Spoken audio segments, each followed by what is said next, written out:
Deus quer, o homem sonha, nasce. Deus quis que a terra fosse toda uma, que o mar unisse, já não separasse. Segredo e foste desvendando a espuma, e a orla branca foi de ilha em continente, clareou correndo até ao fim do mundo, e viu-se a terra inteira. De repente surgir redonda do azul profundo. Quem te sagrou, criou-te português do mar, e nós em ti nos deu o sinal. Cumpriu-se o mar e o império se desfez. Senhor, falta cumprir-se Portugal.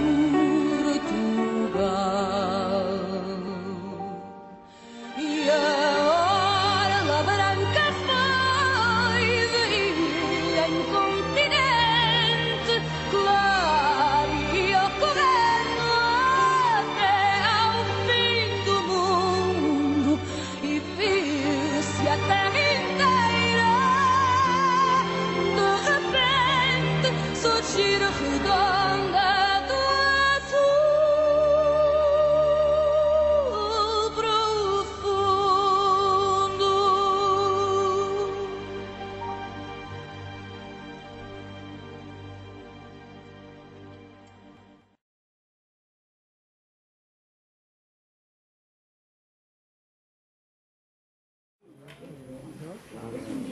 Cái pantalla baja la Gabriel Manso de 5 años. Buenas tardes a todos, bienvenidos. La Escuela de Cerámica presenta este coloquio en el marco de sus actividades de apertura hacia la comunidad, donde encuentros entre un creador y un observador, las infinitas miradas de un objeto visual, es el cruce de dos campos de estudio: la historia del arte y los estudios culturales.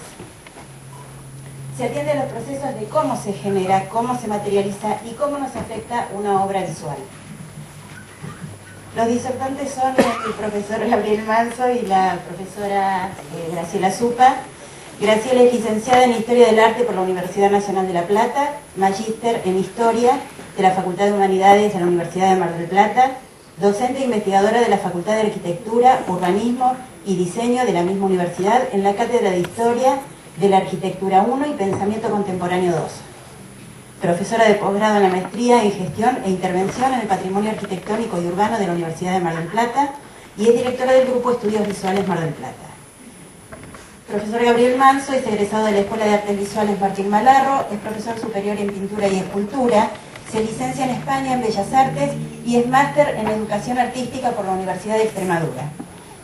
Es docente desde 1992, se desempeña como profesora en la Escuela de Artes Visuales, la Escuela de Cerámica y la Universidad Nacional de Mar del Plata, así como para la Comunidad Europea durante su residencia en España. Así que bueno, no hay mucho más para decir, los dejo con ellos.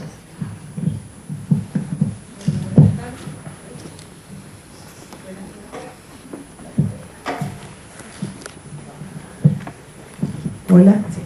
Bueno, buenas tardes a todos. Siempre algún inconveniente con el audio puede suceder, pero lo que vamos a plantearles es que, bueno, realmente es un encuentro, no es que esté totalmente improvisado, hemos charlado mucho, hemos preparado algunas cosas, y lo concreto es que nosotros dos hemos compartido muchas cosas, desde la formación de Gabriel hasta compartir salidas de amigos, viajes, ponernos a plantearnos cuestiones referidas al arte o a la interpretación. Y bueno, la Escuela de Cerámica propició este espacio para este encuentro y que pudiéramos hacerlo así descontracturado. Por lo tanto, lo que nos vamos a plantear es, bueno, nosotros dos tenemos algo que contarles, lo vamos a hacer a través de imágenes y de la experiencia que tenemos cada uno desde distintas perspectivas. Por supuesto, el creador y hacedor es Gabriel y yo soy una observadora que puede contar cosas. Así que, buenas tardes, Gabriel, ¿cómo te va? Buenas tardes, bien. Bueno, en principio agradecerles a todo el mundo que estén acá, que hayan venido. Obviamente para mí es, Graciela se enoja si lo digo, pero para mí es un honor, más que un honor, que Graciela se anime a hacer este tipo de cosas conmigo, ¿no? Y bueno, no mucho más. Obviamente a la Escuela de Cerámica, que como dijo recién Sandra en una charla trasnochada en el patio de la escuela, me dijo, ¿por qué no haces una charla para los alumnos? ¿Y sobre qué? Y me habla sobre tu trabajo. Y lo primero que hice fue salir de la escuela y llamar a Graciela a decirle que quería hacer algo, que creía que teníamos que hacer algo, cuando desde el 2008, que fue el 2007, en realidad nos reencontramos después de mucho tiempo. Menos mal, yo pensé que iba a decir de cuándo habíamos empezado a formarnos. Pero bueno, en el 2008, después de muchos años de no vernos, yo estaba viviendo en Cáceres en ese momento, coincido con su hermana Silvia, que también profesora de historia, y a partir de ahí empieza esta cosa de ¿qué estás haciendo?, ¿no? Y mi primer catálogo en España, con la primera serie que yo produzco totalmente en España, lo escribe Graciela, y además se fue a ver esa exposición y a presentarla en Cáceres. Así que bueno, a partir de ahí es emoción tras emoción, ¿no? Porque para mí trabajar con Graciela Supa no es, como se dice en España, o se dice aquí, moco de pavo. Así que nada, vamos a lo nuestro. Bueno, gracias. Lo que se nos planteó como primera cuestión es, vamos a hacer primero una especie de centrarnos en algunas cuestiones previas para hacer una especie de acuerdo, que cada vez que veamos algo sepamos de qué estamos hablando. Y una de las primeras cuestiones está vinculada con los estudios visuales. Es decir, los estudios visuales es una metodología reciente y emergente y que se modifica cada vez, que implica juntar lo que tradicionalmente decíamos, hacemos historia del arte, y por el otro lado hacemos estudios culturales. Con esas dos entradas a las cuestiones de la cultura visual, nosotros nos planteamos que los estudios visuales son una manera de entrar a los estudios mucho más inclusiva, porque no solamente trabaja con lo que era la escultura, la pintura o el grabado, sino que también ahora vamos a incluir, y vamos a ver después, que van a aparecer una serie de imágenes, que vemos que los estudios visuales no seleccionan, sino que todo aquello que tiene un grado de visualidad, todo eso puede ser motivo de estudio. Entonces, más que estudiar el objeto de arte y las cualidades de esa obra pintada o esculpida o aquella instalación que vamos a ver hoy, nos vamos a centrar en otras cosas más que hacia los estudios visuales. Los estudios visuales implican no solamente el proceso, o sea, todo aquel mecanismo puesto en funcionamiento para materializar una obra, sino también cómo esa obra es vista, cómo nos impacta a nosotros, cómo circula la obra. Es decir, todo eso es motivo de estudio. Por eso es que nosotros, para poner algunos ejemplos, les vamos a contar antes con obras que no son de Gabriel, sino obras de Mar del Plata o internacionales o lo que fuere, como para después hacer el esfuerzo de transferir todo lo que contamos ahora a las obras de Gabriel. Entonces, en primera instancia, vamos a ir haciendo aparecer las cuestiones. Dijimos que es todo un trabajo que implica también saber que el estudio visual implica la cultura visual y que esa cultura visual está comprendida por todas las áreas del diseño. Entonces vamos a ver ahí una serie de cuestiones que vemos nosotros que hay desde una pintura, hay una litografía, una escultura, hay caricaturas, hay, bueno, esto es de una película, pero es una imagen, o postales, o afiches, bueno, caricaturas también, fotografías, es decir, que abarcamos todas las áreas del diseño. Sí, adelantamos un poquito más. Y hay algunas cosas que son efímeras, por ejemplo, la danza. ¿De qué cosa hablamos cuando hablamos de la imagen? Mientras la estamos viendo, mientras hay desarrollo. Pero cuando la danza finaliza, o cuando un fuego artificial finaliza, nos queda solamente aquello que nos ha quedado dentro nuestro, es decir, la imagen retenida en nuestra memoria. Entonces hablaríamos de obras efímeras y memoria visual. Es muy hermosa la imagen puesta ahí en funcionamiento. No quiso salir por el sistema. Ah, no importa. Bueno, y ahora vamos a ir retirando todas las imágenes, porque ahora sí que a partir de estas cuestiones nos vamos a plantear la idea de que para qué nos pueden llegar a servir esas imágenes, si esas imágenes no son la reproducción de un original, sino que es una de las tantas maneras de darle forma a alguna realidad. Y para eso vamos a traer un ejemplo. Sí, pasa a la siguiente. ¿Por qué? Porque la imagen almacena historias pasadas y es esa memoria pasada de alguna ciudad, de alguna cuestión social, la que se queda grabada en esas imágenes. Adelante. Un ejemplo para comprender mejor esta cuestión está planteada con estas dos imágenes que vamos a hacer una pequeña aproximación. Dijimos entonces que los estudios visuales no solamente se quedan con el objeto visual, sino también cómo nos afectan. Por ejemplo, yo integro un grupo de investigación que hace historia urbana y historia de Mar del Plata.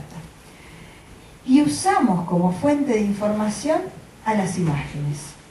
¿Y qué usamos? Por ejemplo, más que decir que esto es una obra pictórica y que hace una artista francesa instalada en Buenos Aires y luego en Mar del Plata, que es Leonie Matis, o este afiche que sale en todos los lugares públicos para que atraer más turistas en Mar del Plata, lo que podemos decir desde estos estudios visuales es que ambas imágenes son de 1920, pero una muestra desde la playa lo que es el acceso a la Rambla, la vieja Rambla que hoy ya no está, por eso también es que sirve como memoria visual de un pasado, y muestra también los dos elementos más interesantes y más importantes que eran simbólicos para la clase más poderosa que venía de la ciudad, como es la Rambla por un lado y el Hotel Mar del Plata por el otro. Es decir, esos dos elementos son los que rescata la pintora y decide que eso es lo representativo para ella. Es la imagen que ve de la ciudad en sus 1920. El mar o el bañista, fíjense que está ausente. Prácticamente, si yo no dijera que esto es tomado desde la playa, y si no conociéramos las formas o los perfiles de la Rambla marplatense, poco nos daríamos cuenta de que esto se trata de una vista justamente de una ciudad balnearia. Sin embargo, en la otra, observemos, todo lo contrario. Es decir, en primer plano es una bañista, se ve el mar, hay una apelación a que todo el mundo pueda venir, que Mar del Plata queda a 5 horas, miren cuánto se tardaba en 1920 en llegar en tren a Mar del Plata, en 5 horas uno podía llegar. Además tenía la opción de elegir dónde instalarse con distintas posibilidades, y la Rambla, que es la misma que está pintada por Leonie Matis, aparece prácticamente desdibujada quizás a distancia ni siquiera lo alcanzaron a advertir que está presente esa imagen, de manera entonces que, fíjense hasta qué punto les contaba que los estudios visuales no se quedan solamente con la imagen o el diseño o el dibujo o la obra pintada, sino qué nos dice, cómo nos lo dice y cómo nos afecta a nosotros. Así que ahí ya tenemos un primer problema que dijimos que es lo que lo vamos a seguir manteniendo cuando también nos enfrentemos a la obra de Gabriel. Quiere decir entonces que no nos quedamos únicamente con la obra, sino también cómo nos afecta. Sí.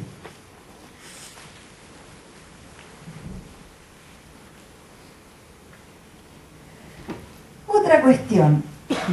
Los objetos visuales tienen una larga historia, es decir, siempre hubo objetos visuales, si no, pensemos en historias y prehistorias y demás, ¿no? Siempre hay alguna cuestión vinculada con los objetos visuales. Y lo concreto también, y que esto también nos va a interesar a nosotros como parte de lo que vamos a ir viendo con la obra de Gabriel, es que todo creador, todo diseñador o todo hacedor de obra de arte lo que hace es superponer situaciones unas tras otras, es decir, no desarrolla una imagen de una vez y en un instante, sino que hay como una estratificación imaginaria. Toda obra de arte tiene esa cuestión, tiene una carga significativa que se agrega tiempo a tiempo. Por lo tanto, uno puede hablar de densidad de la imagen. Y esa cuestión tiene que ver con que la imagen tiene un espesor. Y eso es también una cuestión muy interesante para tratar de comprender que ninguna imagen transporta un significado. Porque nosotros también tenemos la costumbre de pensar que frente a una obra tengo que descubrir como sea qué quiere decir y qué dijo el artista en su momento. Y eso es lo que también queremos desestructurar o desarticular. Es decir, la obra no significa una sola cuestión, ni tampoco nosotros como observadores tenemos que buscar de cualquier manera a ver cuándo descubrimos el significado. Tiene muchos significados y cada uno de nosotros tiene capacidades diferentes de aproximarse a una obra y de encontrar significado a partir de algunas cosas que nosotros almacenamos. Así que ya tenemos otro paso más que decimos, hay una estratificación imaginaria, ¿no es cierto? Y otra pregunta que nos podríamos hacer, ¿es posible aprender a ver? Y sí, uno puede ir acumulando, ¿no es cierto?, capacidades, cuestiones simbólicas, a eso nosotros le llamamos un almacenaje simbólico, o competencias previas, es decir, son todas cuestiones que uno de tanto ver, de tanto estudiar, de tanto aproximarse a una obra, uno va incorporando cosas, por eso todo frente a una imagen no vemos lo mismo. Y acá tenemos una prueba. A nosotros a esto le llamamos las esculturas sin cabeza. Ninguna de las tres esculturas fue hecha sin cabeza, obviamente. La de Samotracia o la que está en Sevilla o la que está en una universidad en Gran Canaria, son todas esculturas que le ha pasado algo. Todas perdieron su cabeza, algunas por erosión, ¿no es cierto?, porque ha caído, otras porque, esta es muy curiosa, estaba en el centro de Sevilla y bueno, en un festejo futbolero muy importante, se subió muchísima gente arriba de la escultura, brindando y festejando y demás, bueno, cayó cabeza.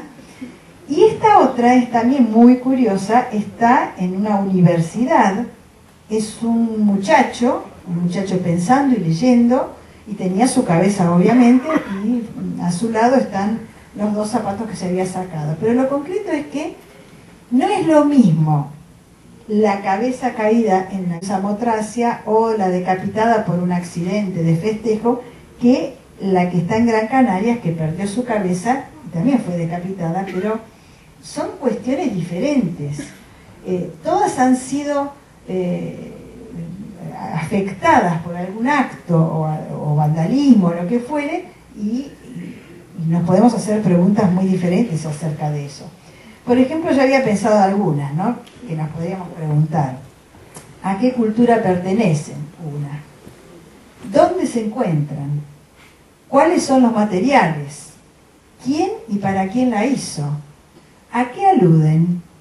¿Por qué y cómo le fue quitada la cabeza? ¿Por qué se producen actos iconoclastas? ¿Cómo se la puede reconstituir? ¿Qué símbolos rescatan quienes conviven a diario con la obra y cuáles los que la miran como turistas? ¿Cómo afecta los sentimientos? A que a alguno de ustedes se le ocurrió muchísimas más, ninguna de estas que yo dije, seguramente. ¿No es cierto?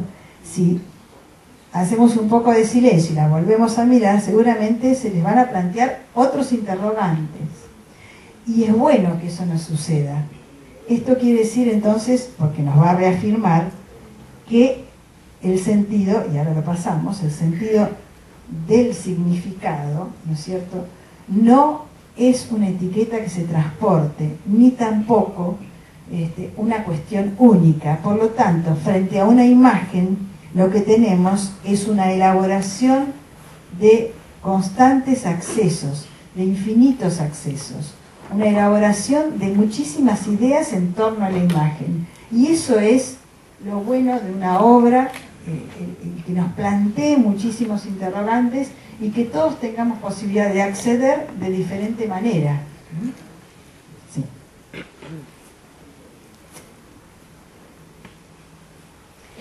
Y esto nos trae a otra cuestión ahora, que así vamos planteando, ¿no es cierto?, vamos haciendo esos ejes conductores que dijimos que íbamos a hacer al principio. La próxima tiene que ver con la relación del analista con la obra. Y así como recién hicieron un pequeño ejercicio de pensar, bueno, ¿qué se me ocurrió cuando veía estas obras?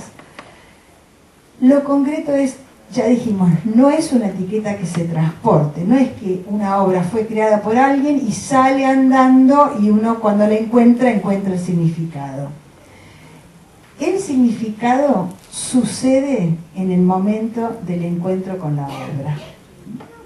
Es decir, el analista establece una especie de diálogo con la imagen y van sucediendo cuestiones y no son siempre igual a sí mismas.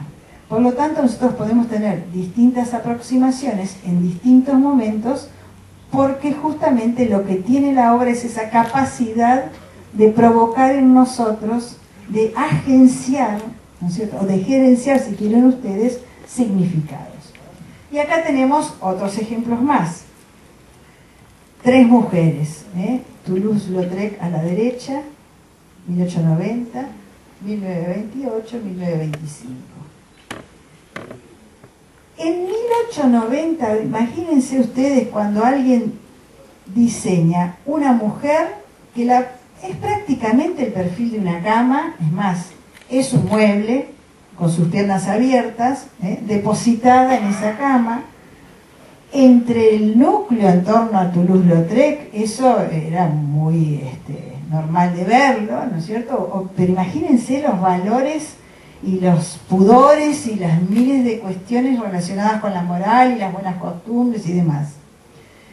Fíjense esta otra de Tamara Lempicka. Está manejando con ropa de volante a toda velocidad, mostrando la igualdad de la mujer que puede manejar en 1925, ¿no? Recordemos eso. Esto se puede plantear también en la misma cuestión con la de Hock, que lo que hace es una superposición y un collage con imágenes y con fotografías y demás, y en 1929 decir que esto es mujer es contraventor totalmente, contradictorio con la idea de la belleza ideal. Por lo tanto, también aquí hay otra concepción totalmente diferente de lo que es lo convencional o lo académico. De manera entonces que lo que estamos viendo acá es que todo lo que yo dije sirvió para su momento. Hoy que yo les diga, miren una mujer que maneja, y sí, todos manejamos, no es nada diferente. De manera que aquí lo que podemos acercar nuevamente es otro concepto más, que es no solamente que el significado sucede en el encuentro con la obra, sino que la obra se recontextualiza. ¿Esto qué quiere decir? Cada vez que la obra es vista, probablemente uno cambie de opinión frente a ella, o a través de tiempos diferentes, ¿no es cierto? Lo que podemos encontrarnos es que esa obra también tiene esa capacidad de provocar cosas diferentes, porque los contextos son diferentes. Vuelvo a insistir, no es lo mismo ver una mujer con esas características de Toulouse en 1890 que verla hoy. Es decir, la imagen está, nos atrae, nos provoca, pero nos provoca otras cosas que tienen que ver con nuestro grupo de pertenencia, con las relaciones sociales que tenemos con el medio en el que nos movemos, con las cualidades y las capacidades que tenemos de seguir las normativas de los convenios o desestructurarlos. Por eso digo que también no hay nada más simple, eso lo escribí para que lo leyéramos todos juntos, como el placer de mirar, pero nunca es una acción indiferente o inocente. Todo lo contrario, siempre es complejo, es provocador, es estimulante, y es múltiple. Porque lo que más me gustaría que hoy tratamos de comprender es eso que nos desestructure. Lo que yo veo está bien también, es decir, está bien todo lo que podamos ver en una obra. No pensemos que porque no apreciemos algunas cuestiones nos parece que tomamos distancia, entonces no la comprendimos. ¿Sí? Seguimos avanzando y nos vamos a meter en otro problemita más, porque ya queda poquito.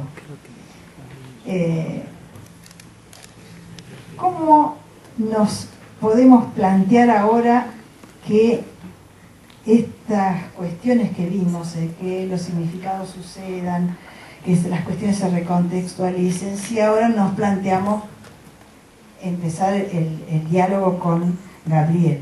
Por lo tanto, yo ahora voy a empezar a interrogarlo a él, tratando de tener presentes todas estas cuestiones. Pero el problema que vamos a plantear ahora es hacer transferencias de estas cuestiones que estuvimos viendo, que son muy teóricas, tratamos de mostrarlas con ejemplos, pero son muy teóricas, a través de empezar a estar desde el dentro de la cocina de una obra. Es decir, la capacidad que va a tener Gabriel es de contarnos su propio sistema, su propio laboratorio de producción. Y también elegimos, porque claro, él tiene una historia muy larga de vida, imagínense que con la edad que tiene, que yo fui su docente precoz, aclaro, yo era muy chiquita, me dieron enseguida un cargo de muy chiquita. Bueno. Y hay unos temas puntuales para ver en la obra de Gabriel, que no podemos contar, por eso digo, ahora hablando en serio, es decir, tiene una vasta producción, entonces no podemos contar absolutamente todo, pero sí a mí me gustaron ciertas cuestiones, ciertos puntos por los cuales le llamamos temas puntuales. El primero es juego de niños, ¿no es cierto? Y todo tiene que ver con que él desde muy niño empezó a ver cosas. Entonces ahora lo que nosotros queremos es que nos cuente cómo los juegos de niños y el objeto libro de arte, porque para él no jugó con cualquier cosa, jugaba con libros de arte, cómo unimos esas dos cosas, es decir, cómo desde niños yo me di cuenta que algo funcionaba para las cuestiones creativas y cómo funcionó eso de jugar con un libro de arte. Y yo me voy a sacar el saco y tengo calor. ¿Tengo que empezar a hablar yo? Bueno, en realidad, cuando Graciela me lanzó esta pregunta, obviamente que no tuve dudas de cuál fue. Fueron muchas las cosas, pero digamos el puntapié o la patada inicial para todo esto fue la casa de mis viejos y mi madre que escribía desde siempre y que además en mi casa estaba llena de libros. Y había una colección en particular que a mí como chico me gustaba, no sé por qué, si el formato o lo que fuere, porque además tenía muchos colores y demás, pero había un libro que yo secuestré. De hecho, creo que más de una vez me dijeron: ese libro déjalo donde tiene que ir, y yo, bueno, me lo robé, en realidad. Me lo llevaba a la cama, me escondía debajo de las sábanas con lo que pudiera iluminar, y me fascinaba con el libro en general, pero básicamente con una de sus obras. Había 2 o 3 autores, de acuerdo, bueno, la obra, lo digo, se llama Bueno, che, no será para tanto, pues yo no sabía qué título ponerle, y estaba como martirizado con eso, y mi profesora de ese momento en la Escuela de Arte Visual me dijo: bueno, che, no será para tanto, y consideré que ese iba a ser el nombre de la obra, porque en realidad era un tipo que lo estaban atando entre alambres de púa. De hecho, eso era parte de una instalación, porque tenía un marco mucho más grande y la obra se sostenía con alambres al marco. Y años después, muchos años después, casi 10 años, 12 años después, descubro que eso estaba totalmente relacionado con el Bosco y con una parte concreta de la pintura del Bosco. Y después vinieron algunas otras cuestiones, algunos otros elementos, para ir dándole paz un poco al Bosco. Durante muchos años la imagen me acompañó. Esto ya es obra de los 91 hasta el 92, y en el 92 yo cambio diametralmente, cambio la forma de producir. Empiezo a trabajar con una serie que se llamó Más desnudos que la piel, y la imagen del Bosco vuelve a aparecer, pero yo me doy cuenta de esto mucho tiempo después. O sea, aparecen esos personajes como superpuestos, torturados, difuminados en algún caso, y bueno, y el Bosco me siguió dando de comer durante mucho tiempo. Pero después aparecieron algunas cuestiones que tienen que ver con la naturaleza, y es empezar a ver el mar, el agua. Pero obviamente Gabriel no ve el agua ni el mar como nos rodea a nosotros cada día y cómo nos desplazamos en torno a esa vivencia, sino que él empieza a trabajar con otras cuestiones del mar o del agua, como por ejemplo verla en sólido o en líquido, transparente o translúcida o opaca, o internarse y ver qué sucede desde el interior en el agua, ¿no? Es decir, de todas maneras, lo que se va a plantear es, siempre en Gabriel, en estas primeras etapas, hay alguna anécdota concreta que tiene que ver con el agua o con alguna experiencia infantil. Yo le decía a Graciela que en esa época, bueno, en realidad desde muy chico, a mi papá le gustaba ir a pescar, y bueno, íbamos todos a pescar, ¿no? Pero a mí me aburría muchísimo. Entonces me entretenía mirando el agua. De hecho, recuerdo una vez haber tirado una piedra enorme desde los acantilados, y a mi vieja que casi le daba un síncope porque pensaba que el que estaba en el agua era yo. Pero a mí lo que me divertía era ver qué pasaba con esa piedra cuando llegaba al fondo, si la podía ver. Me imaginaba cómo era estar yo debajo del agua y mirar todo lo que pasaba para arriba.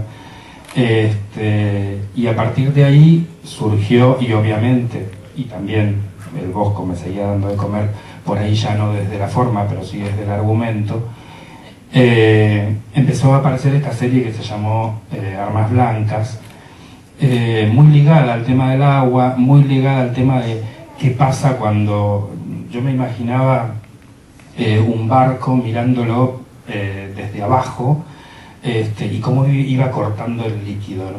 Cómo iba cortando el agua. Entonces me imaginaba todo lo que pasaba con eso, y jugaba entre esta cosa así ambigua de lo que podía ser el agua y un filo, la seducción de lo que era el agua, porque para mí era, siempre le digo a todos mis amigos, yo lo que sea con agua lo hago, te lavo los pisos, te hago lo que sea, pero no me pongas a hacer otra cosa que no sea jugar con agua. Y aparece en la obra, aparece en ese caso, ¿no? Sí, acá, déjame decir una cosita, acá se ve con mucha claridad cómo la imagen en realidad lo que es transformar materia con un sentido, porque en realidad está trabajando o con acrílicos o con la materia que elija, y esa transformación de materia en sentido, eso es lo que hace aparecer en la imagen, ¿no? Por eso es que muchas veces aparecen cuestiones corroídas o desgastes, son todas vinculadas con la observación de un material extraño a él, pero él lo que hace es provocar esa misma imagen visual a través de esa transformación de la materia, ¿no? Y siempre queda un excedente más, que eso es la diferencia entre un artista y yo, por ejemplo. Es decir, él transforma la materia, le agrega una carga significativa, por lo tanto esa transformación tiene ese excedente simbólico, mientras que alguien que no produce esa imagen con esa carga significativa, lo que haría era trabajar con la materia y bueno, y no alcanzar a ese grado simbólico, ¿no? Para mí fue etapas anteriores y posteriores también, las vamos a ver, pero siempre desde lo matérico siempre fue como todo muy experimental. Siempre me gustó estar probando qué pasaba, y en esta etapa empiezo a jugar con cosas en las que en la escuela me decían, esto no se hace. Claro. Y yo lo hacía, porque me parecía que era lo que yo necesitaba, o encontraba un resultado y me parecía que estaba bueno, y bueno, y a partir de ahí consideraba que, de acuerdo a lo que estaba mostrando visualmente, estaba contando, según mi modo de ver, estaba contando parte de lo que yo quería. Y la formación así sistematizada, ¿no? De haber entrado a una escuela de artes, ¿sirvió, no sirvió, aporta, no aporta? ¿Qué es lo que encontraste ahí? No, para mí fue fundamental. O sea, esto es discusión hoy por hoy en mucha gente que se dedica a la realización, pero para mí la educación, digamos, formal es fundamental porque te da la posibilidad de muchas herramientas. El tema es que luego seas lo suficientemente fluido como para saltar de un lado al otro y asumir. Yo creo que cuando uno asume la técnica, ¿no? O asume, está como muy desprestigiado esto de si soy técnico está mal. No, hay que asumir la técnica, y una vez que uno la asumió y la hizo parte de uno, puede fluir y contar, ¿no? Mi abuela decía, se mancha niente da dire, me bloqueo de la boca, ¿no? O sea, si no hay nada que decir, mejor callarse.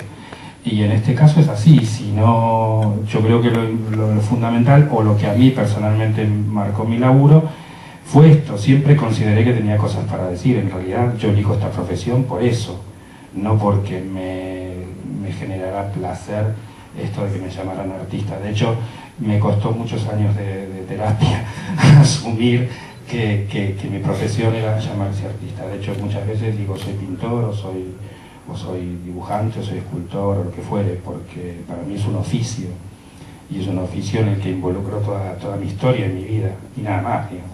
Está muy bien. Bueno, pero él todo esto lo fue haciendo en la ciudad, y un día partió. Y ahí, primero vamos a hablar algunas cositas vinculadas con esa partida, ¿no? ¿Qué pasó con la obra del Martín? ¿Qué pasó? Bueno, yo me fui a vivir a España, y me fui con mucha ilusión, obviamente, porque iba a conocer un lugar distinto, y porque lo que para mí tenía que ver con la imagen de Europa siempre me había llamado mucho la atención, pero llegué con una urgencia.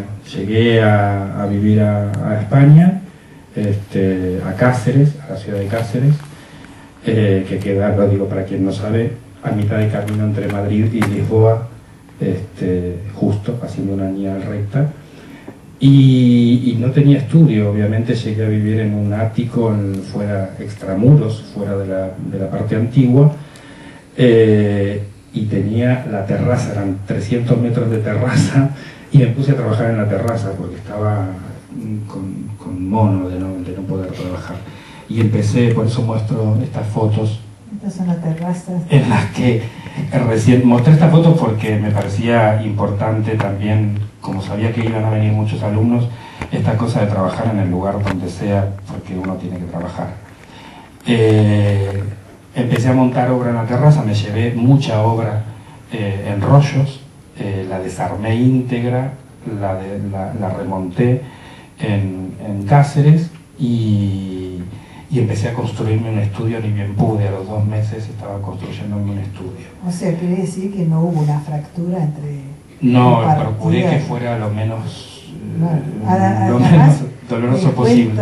La ciudad es medieval, por lo tanto también tuvo una visión totalmente diferente de lo que es vivir frente al mar en una ciudad en cuadrícula. Es una ciudad hermosísima, está muy bien mantenida y bueno, él vivía en esa terraza, por lo cual podía también tener algunas vistas especiales que estar en un estudio cerrado, ¿no? Sí, eso fue lo primero que hice, ponerle toldos, porque Extremadura se llama Extremadura justamente por esto, porque es extrema y dura. En verano son 50 grados de calor y en invierno 10 bajo cero, no hay ni primavera ni otoño. Entonces esto es un verano, trabajando en la terraza montando obra para una exposición que para mí fue la más, no digo la más importante, creo que todas han sido muy importantes, pero en esta exposición me había confirmado Supa que viajaba a presentarla, entonces, y me habían dado para exponer.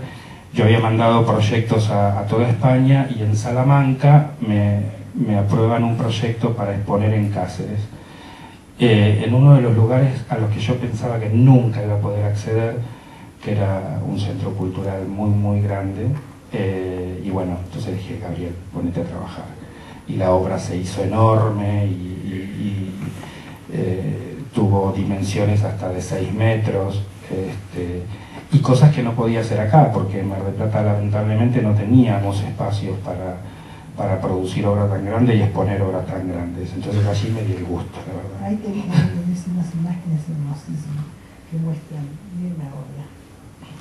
Sí, esto fue, yo cuando llegué necesité, bueno, continué un poco con lo que venía haciendo, ¿no?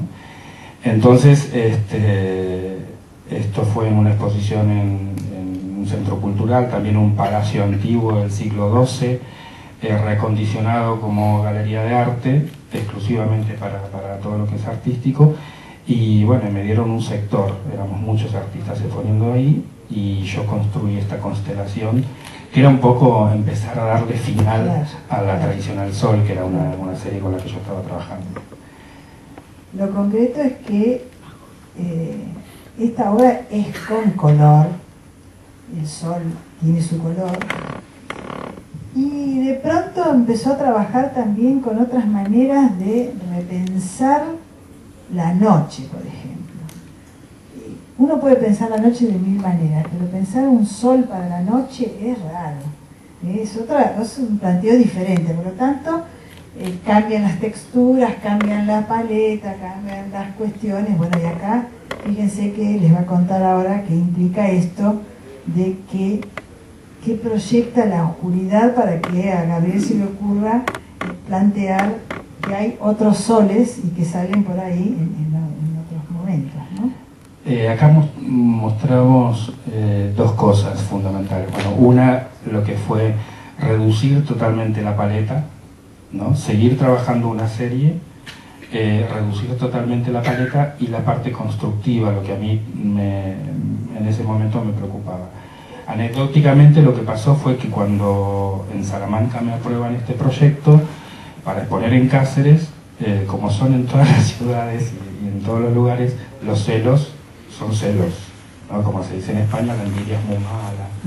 Entonces, cuando Caja de Extremadura, que era otro lugar donde yo también había mandado un dossier en su momento, sale una nota en prensa que iba a exponer en Caja Duero, se les ocurrió invitarme. Entonces ahí me agarró pánico y dije, no puedo mostrar la misma obra en la misma ciudad con diferencia de 2 meses. Y dije, bueno, tengo que ponerme a trabajar, y fueron 2 semanas de no saber, 2 semanas de llorar, ¿eh? Yo soy de los que largan y estaba angustiado y no sabía qué, y dije, bueno, la noche me tendrá que traer otros soles. Y fue así. dije, cuando todo esto se caiga, cuando todo esto se termine, habrá otra cosa más. Y se me ocurrió esto de poner soles en la noche, y creé una serie que es esta, la de La noche trae otros soles, que fue como un apéndice de Tradicional Sol, y empecé a crear nuevas puertas, necesitaba abrir nuevas puertas. Y a partir de ahí empecé a jugar en tamaños muy grandes. Esto tiene casi 8 metros por 2,5 Todo de altura. de blanco al negro. Sí, acá lo único que utilicé fue madera, eran placas de madera policromadas, pintadas en negro, lápiz, grafito. Reduje desde el material, los materiales, lo mínimo, hasta las herramientas con las que trabajaban. Y hay relieves también, por eso. Sí, sí, esto es otra cosa que tiene que ver con un vicio mío, que es, me encantan las ferreterías. Entonces, en España hay muchas ferreterías como si fueran shoppings. Entonces iba y compraba y encontraba cosas que no sabía para qué las iba a usar. Y de repente aparecían elementos de metal o de aluminio o lo que fuera, y digo, bueno, yo compro, total, en algún momento aparecerán, y ahí empiezan a aparecer, los empiezo a usar. Y aparte el soporte es texturado también, pero por ahí no sé si alcanza a ver que en cada uno de estas placas, ¿no? Sí, esto es una serie de pinturas sobre tela, tienen 1 metro por 1 metro, y empecé a usar esferas, semiesferas y pasta de papel sobre la tela. Constructivamente era pasta de papel sobre la tela, y lo que hacía era pintar, pintar, pintar, y después venía y les tiraba encima pintura líquida, y volvía al otro día y era, o me deprimía o estaba contento por lo que había pasado, ¿no? Pero también tenía esta cosa que para mí, en mi forma de trabajar, era como de alguna manera un desafío, porque yo era de los que cuando empecé controlando ¿no? la anatomía del Cristo ese colgado, tenía que ser, según mi criterio, perfecta. Ahora también le daba rienda suelta a lo que el material me decía o me contaba. Y ahora ya empezamos con Cáceres. Qué cosa tan diferente, el abandono del horizonte del mar, ¿no? Y la idea de empezar a ver cuestiones bien vinculadas con el medio. Por ejemplo, esto es una plaza de toros, y concretamente están como controlando alguna cuestión que próximamente va a aparecer en la obra, ¿no? Mucha gente me preguntó por qué hago esta serie, ¿no? La serie de los puentes, y por qué de color rojo. Yo llego a España, me voy un invierno de acá, llego primavera, casi verano, y el impacto fue tremendo, ¿no? Bajar de un avión con abrigo y demás, y el calor de Madrid, ese calor agobiante, un aire, como le dicen ellos, el aire, que en realidad es un vientito fuerte, que me sofocaba, y al mismo tiempo llegar a Madrid a una hora en la que, cuando el avión iba aterrizando, el sol había puesto rojo todo el campo. Llegué, me encontré con eso, y lo primero, cuando voy de Madrid a Cáceres, cuando vas entrando en la ciudad, desde Madrid, te encontrás con la Plaza de Toros. Y me encontré con la Plaza de Toros y un camión que estaban haciendo bajar a todos los toros que el domingo iban a lidiar. Para mí era como un espectáculo atroz, no lo entendía nunca, hasta que bueno, fui a ver y me contaron y me dijeron, esto es así, así. Pero yo decía, bueno, para mí España es roja. Era todo, como son los españoles en general, ¿no? Porque si uno habla de los españoles del norte y los del sur no son lo mismo. Pero en general, en la zona en la que yo vivía, muy cerca de Andalucía, eran rojos. Claro. Eran rojos por su temperamento, por su festividad, por los toros, por un montón de cosas. Y por cómo yo había percibido España en el momento de llegar, o sea que los olores, las sensaciones hasta del clima aparecían ahí. Y esta es una obra que pertenece a esa serie que se llama Puentes, y que en principio cuando yo la vi, lo que vi fue una apelación así muy clarita a lo que es la cartografía, la idea de los puntos de atracción, y muchas veces uno dice puentes, dice lazos, y en su obra también muchas veces hay unos vínculos entre esos puntos que son bien claros referentes de lo que es el traslado, la partida, la llegada o el encuentro con otras situaciones, ¿no? ¿Qué es eso de puentes? Porque es verdad que no soy inconsciente en eso. La cartografía me era algo interesante. Yo no lo mencioné hasta el momento, pero sí, cuando yo me voy de acá, dejé toda mi vida, ¿no? Siempre me preguntan por qué te fuiste y por qué volviste, y porque yo, bueno, no importa el motivo, pero el motivo es que en cada lugar donde he estado he ido como atándome y desatándome también, pero digo, dejando rastros que necesité en ese momento cuando recién llegó a España. Ahí hice consciente el hecho de crear esos puentes, o sea, mis propios mapas y los mapas de otros, y a esos mapas les empecé, no los mapas, pero sí a las esculturas, que después lo vamos a hablar, empecé a dejar más rastros y concretos, ¿no? No lo cuento, lo contamos después. No, lo que es bueno es también, ya empezar a hacer algunas transferencias de lo que estuvimos viendo hoy, que era resignificar colores, por ejemplo. No era lo mismo el rojo antes que después de la Plaza de Toros, o no era lo mismo el color rojo antes o después de ver un atardecer en Cáceres, que es plena meseta, y el atardecer es totalmente diferente de los que vemos nosotros, ¿no? Pero en realidad lo que él está queriendo decir es que se pueden resignificar, no solamente los colores, sino las situaciones, que es lo que estuvimos planteándonos.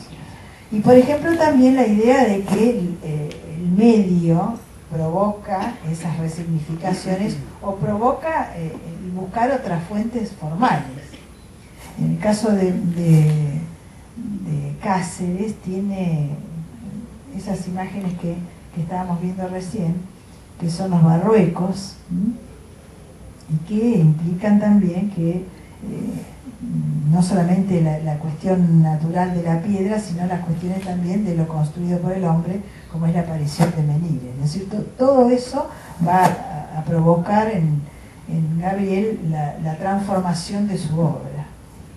En esta etapa también necesité, y me parecía importante mostrarlo, el proceso, ¿no? O sea, uno no llega a esto porque me levanté o por estas anécdotas que yo conté de, bueno, llegué y el clima y esto y los toros, no sé cuánto. También fue como, cuando Graciela hablaba del espesor, fue como recurrir a muchísimas cosas que yo traía en la mochila y resignificarlas, y aparecen los menires. ¿Y por qué aparecen los menires?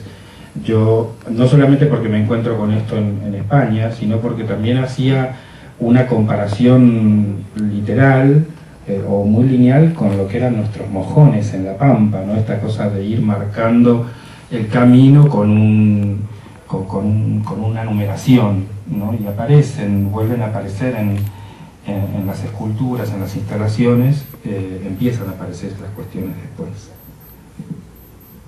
Hablaste de instalaciones, ¿no? Y muchas veces nos planteamos qué implica una instalación.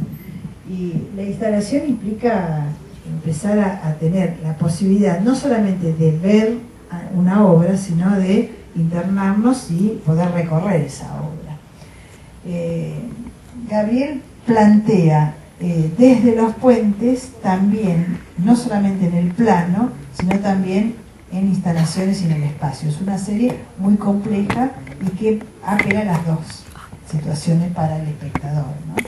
la instalación el espectador tiene una actitud mucho más dinámica, porque puede decidir internarse en la obra y recorrerla, ¿no es cierto?, y pasear entre medio de las distintos planteos formales que iba planteando, ¿no? Así que ahora contanos un poquito ¿Qué pasó con la instalación? ¿Qué pasó con la instalación?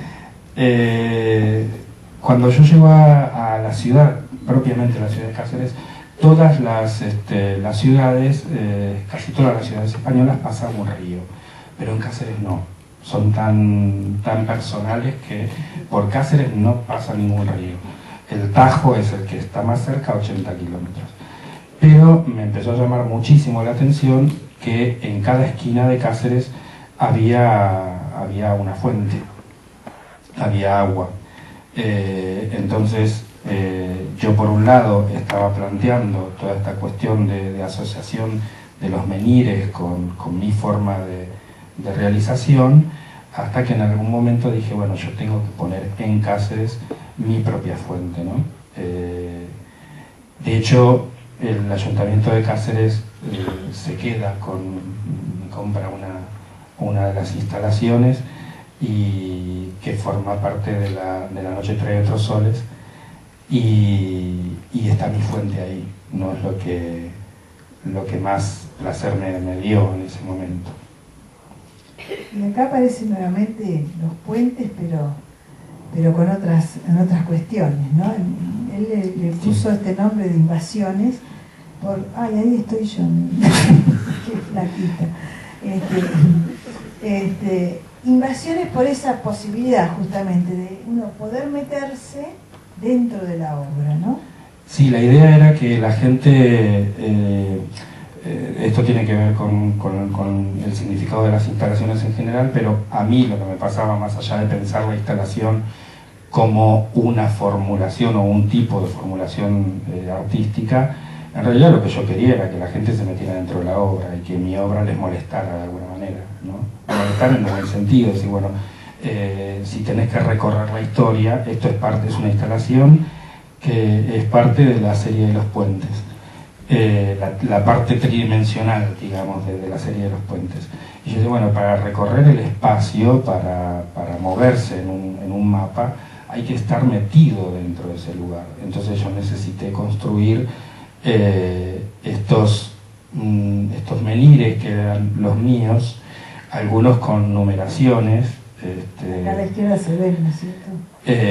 Ahí está, sí. Bueno, elegí esa porque es la más... Bueno, la religión en realidad Graciela, pero es la más autobiográfica, que es mi fecha de nacimiento. Entonces, en esos menires empiezo a escribir cosas que para mí eran fundamentales, ¿no? Los empiezo a marcar como los mojones en las rutas nuestras. En lugar de ser kilómetros, eran fechas de llegadas, partidas, encuentros, desencuentros, abuelos. De repente van a ver en alguno la patente de un coche, o en otra el número de vuelo, ¿no? de un avión, o el ticket de un tren, y todo eso empieza a formar parte de mi mapa. Y volviendo al tema del agua, yo necesitaba dejar en Cáceres mi fuente, mi forma de ver el agua y mi forma de ver la fuente. Para mí tenía que ver con la sensación de... Necesitaba que la gente se metiera dentro de esto también, pero jugaba con lo que se refleja desde el cielo, lo que pasa con el agua, cómo nos involucra a nosotros y cómo nos afecta. Entonces de repente aparecen los soles reflejados en el agua, aparece el vidrio como un elemento muy concreto para trabajar el reflejo, y la pintura, ¿no? Bueno, y del agua lentamente pasaremos a la última serie que nos vamos a plantear, ¿no? Uno se podría preguntar, así como nos implicamos con el agua y con la transparencia y con todas las posibilidades de los reflejos que da el agua, hay otra materia que nos implica de otra manera, con otras condiciones, que es el fango. ¿Y qué nos implica el fango? El fango tiene muchísimas posibilidades de acceder cada uno de ustedes a distintas situaciones. Uno puede tener presagios negativos o pensarlo como una posibilidad de que me traba a mí la posibilidad de moverme y desplazarme con libertad, o que me refiera sea, es decir, hay algo que lo puede legitimar como cualquiera de estas significaciones, ¿no? En la obra de Gabriel, que le llama La máquina del fango, aparecen varias cosas a tener que aclarar, por ejemplo, en qué le implica a él el fango y la idea de que elige ciertas formas punzantes, vistas muchas veces de arriba, muchas veces vistas panorámicas desde abajo, al revés, con contraluces, con transparencias, con opacidades. Todo eso en realidad son traductores de algo. Y ese algo también se vinculan con algunas experiencias que él tiene con Saviano. Ahora, todo esto hasta aquí es lo que yo les podría contar como una introducción. Ahora Gabriel nos va a ir contando cada paso de esto para comprender esta nueva serie que es La máquina del fango. Bueno, cuando en algún momento las series se van agotando, o uno las quiere decir de otro modo, recurre a experiencias o a observaciones. Y yo veía como ciertas cosas que en Cáceres, en cualquier sociedad, estaban sucediendo, y cuando llegué a Argentina me di cuenta que sucedían igual. Esta cosa de destruir al otro desde el discurso, destruir al otro para posicionarme yo en mejor lugar, o suponer que estoy en mejor lugar, y así mejorar mi imagen, ¿no? Sería una cosa así. Y me encuentro en uno de los viajes que hago, sí, concretamente a Italia, a Roma, me encuentro con un día mirando la tele, en casa de mis tíos, con un programa que iba por Rai 3, que se llama Bien y Bien con me encuentro a Roberto Saviano. Yo obviamente sabía quién era, pero me lo encuentro haciendo un discurso que se llamaba La máquina del fango. Él decía que la máquina del fango es un proceso que la prensa italiana, en comunión con la mafia, o con la camorra, hacían para desprestigiar a ciertas personalidades de la política o de la justicia italiana, a fin de que cuando en algún momento la camorra o la mafia los terminaba matando, la gente, en el común denominador de la gente, quedaba esta idea de que, bueno, y por algo habrá sido, ¿no? Y yo decía, bueno, obviamente lo que yo observo no es exactamente lo mismo, pero más o menos a veces son como formas de masacrar al otro lentamente. Mi discurso era más social, mi discurso era más de observación, pero consideraba que más o menos se emparentaba. Le escribo un mail diciéndole que le pido permiso para usar su título, me manda una cartita, me contesta ese correo como con mucho agrado, y nada, y me decido a usar el nombre de La máquina del fango por primera vez. Tomo de un escritor, tomo un título y construyo mis propias máquinas, y esas máquinas tenían que ver con mi historia en España, con las piedras de los Barruecos de Cáceres, que eran piedras enormes, algunas grandes como todo este auditorio, que parecían talladas a manos, y la vegetación. En Cáceres toda la vegetación es árida, es espinosa, y a su vez sumaba la cosa medieval. Cáceres era una ciudad medieval, con un museo de historia, donde yo encontraba todas esas cosas y esas armas medievales que me dieron como el puntapié también para hacer esta asociación y construir mis propias armas. Y se construían estos, que eran como huevos, ¿no? De donde salían estas espinas y demás. Y eso también en algún momento volvió al Bosco, ¿no? Desde la temática volvió esta cosa de la corona de espinas y demás. Y obviamente se modificó cuando llegué a Argentina de nuevo. Volviste. Y fue un regreso con una especie de una nueva migración. Es decir, volver a Mar del Plata significó también algunas recodificaciones, ¿o no? Sí, yo vuelvo a Mar del Plata y hago una exposición en el Castañino, que era como también, fue como muy fuerte, porque fue como reencontrarme con obra que estaban en el estudio en casa de mis padres, que hacía años que no veía, y mirarla yo desde otro lugar, mirarla casi como un espectador, ¿no? Y recodificar todo lo que había hecho, más lo que estaba volviendo a hacer. Hubo obra que se trajo desde España, pero hubo obra con la que continué trabajando acá, y la máquina del fango ya no eran las piedras de Cáceres, eran los discos de arado, las herramientas de trabajo del campo acá. Ahí te la recontextualizar todo, ¿no? No, la idea también que a mí ahora se me ocurrió, Puentes también tenías acá en Mar del Plata. ¿Y qué pasa cuando uno tiene toda esa historia pasada, ¿no es cierto? Que fuiste a ver Puentes en España, nos llevaste a Italia, también lo trajiste al Castañino.